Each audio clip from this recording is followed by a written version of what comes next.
hooyooyinkii macalin Shucayb Cabdi soo eedeeyay halkan waxaan ka cadeynaa kiiskaas inuu ahaa kiis been abuur dawlad macalinkii waxaan rabaa inaan ka cafis dalbado aan cafis weydiisto kadibna bulshooyinka Soomaaliyeed waxaan u sheegaa kiiska inuu kiis waxba kama jiraan ahaa kiiskaas wuu soo cadaawayay macaan ka cadeynayaa macalinkeyga inaan raali gareeyo dadka bulshada wixii maqlay inaan laga soo celiyo kiiskaas dhacay inuu been noqdo bulshada lagu faafiyo macalinkaas in laga been abuuranay wixii laga sheegay bariyaan ka ahay waxaan ku qanacsanahayna waxa ay ku dhacay oo qadar la iska aha oo ku qanacsanahay dadkii ay arintaas una dhex martana raali gelinay ka bixiyeen anna waa cafiyeen insha Allah bismillahir rahmanir rahim galabtay oo taariikhdu ay tahay 21 bisha 12aad 2022 waxaan meeshan isku nimid anagoo ka socona macallimiinta iyo bulshadii ay ku dhacday jaayifadii weyneed ee faaftay bisha markii mareysay 17 bisha 12aad oo jaayifadaas markii ugu horeeydan ay soo faafisay taliska booliska gobolka Banaadir ama Soomaaliya kiiskaas oo ahaa macallin dugsi Quraan oo Dhuusamareeb jooga inuu dugsigiisa ay ka dhacday kufsi 3 gabdhood loo geystay oo yar yar oo gabar 9 sano jir iyo gabar 12 jir iyo gabar 7 sano jir lagu sheegay kiiskaas markii loo dhabagalay oo la raadiyay waxa soo cadaatay kulligii inuu ahaa been abuur oo qolooyin ay ka shaqeeyeen sida ay cadeeyeen maamooyinkii gabdhaha dhalay maxkamadda gobolka Galgaduud ay ka soo saartay waraaqad cad oo ay ku cadeynayso kiiskaas inuu ahaa kiis been abuur waraaqadaas oo soo baxday 18 bisha 12aad oo ay ku cadeysay kiiskaasi inuu yahay kiis been abuur maxkamaduna ay amartay in macallinkii xabsiga laga sii daayo macallinkana waxa lagu sameeyay ahaayeen been abuur oo raad lahayn marka dhammaan waxaan u sheegaynaa ummadda Soomaaliyeed galmudug iyo reer Dhuusamareeb kiiskaas kiis la soo abuuray oo qolooyin ka soo shaqeeyeen inuu ahaa wax ka jiran oo san jirinin oo ahaa kiis ujeedo kala lahaa marka dhammaan waxaan u sheegaynaa sida dadkii hore ay sheegeen in bulshada la sumcad dilaayo diinta iyo masaajidda laga sumcad dilaayo in bulshada laga joojiyo dad mas'uuliyiin jooga dad waxaas waxaan ku shaqalaha jira in waxaan ku hore bulshada dadka sumcad dilaayo laga qabto sida waxaan ku hore maanta wax kasta oo loo sameeyay loogu ordaayo oo loo qabanayo in dadka sumcad xumada iyo diinka sumcad xumeynaayo in laga qabto ayaan insha Allah dadkana ku boorinaynaa waxaan ilaahay mahadiis ah inuu kiiskaas ku soo dhamaado si guul ah gabdhihii ay ka samafalaan oo raali gelin ka baxsheen wixii shalay ay u dacwoodeen maxkamadda gobolka ay cadeysay isbitaaladii ay rafitooyin ku cadeeyeen inuu yahay kiiskaas mid aan jirin oo waxba uusan ahayn oo la soo hal abuuray marka intaasaan rabaa inaan sheegno salaam alaykum anigu waxaan ahay hooyo gabadheedii la xanuunsatay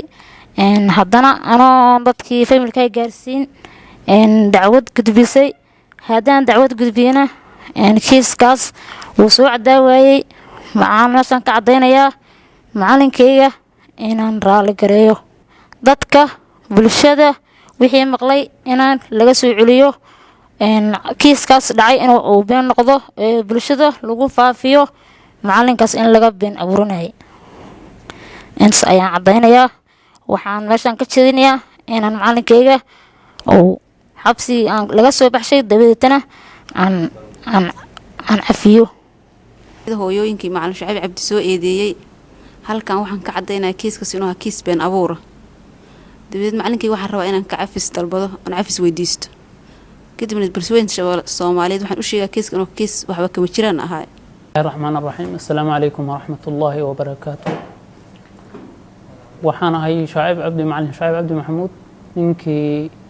maalmahanba ay haysatay oo arrimaha laga sheegay waxay la tahay qofkay qanci weydo waraaqdaas oo maxkamadda ka soo baxday kolba dambi inay iska gashay rabtaa dambigeeda iska gasho iska wadata wixeeda waraaqdaas ay ku cadahay inaan ugu bari ka ahay wax la igu sheegay waxaan insha Allah aan ka rabaa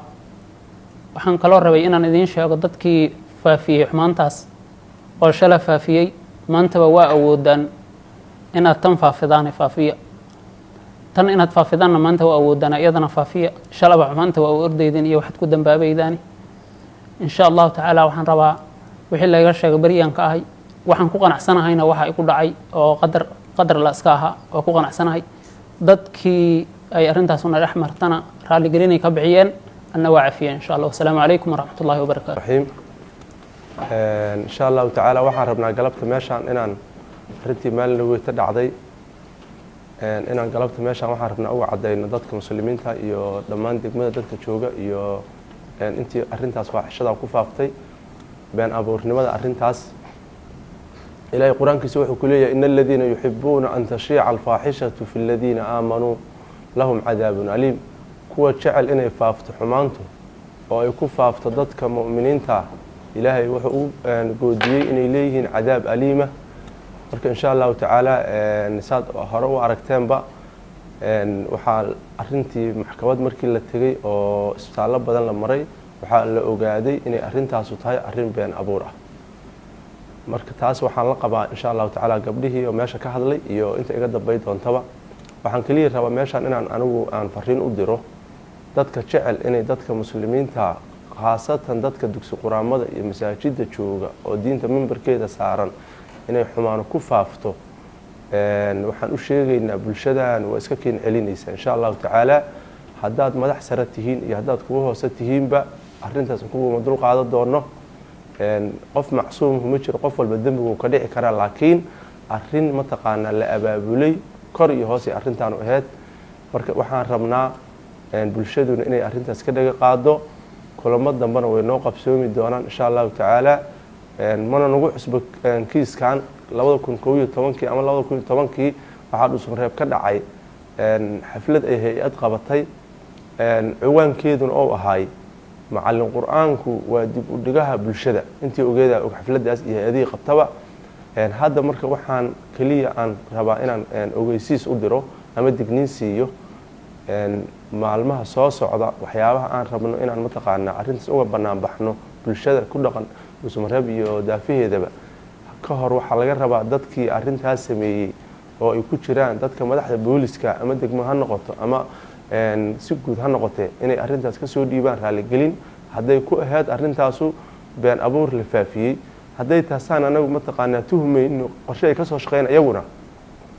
insha allahu tacaala wixii annagana ayaan go-aankeenan qaadan doonaa dadka muslimiinta meel walbay joogaan waxaan rabnaa qof walba shaqo ha raadsado laakiin ha raadsado shaqo xalaala in dad muslimiina qur-aanka ilaahay dhigaya qandaraasyada lagu qaato inta la yidhahdo xumaan faafiya xafiisya loo furto uma dulqaado doono haddaan hore kaga aamusnayn hadda kadib ma aamusnaa doono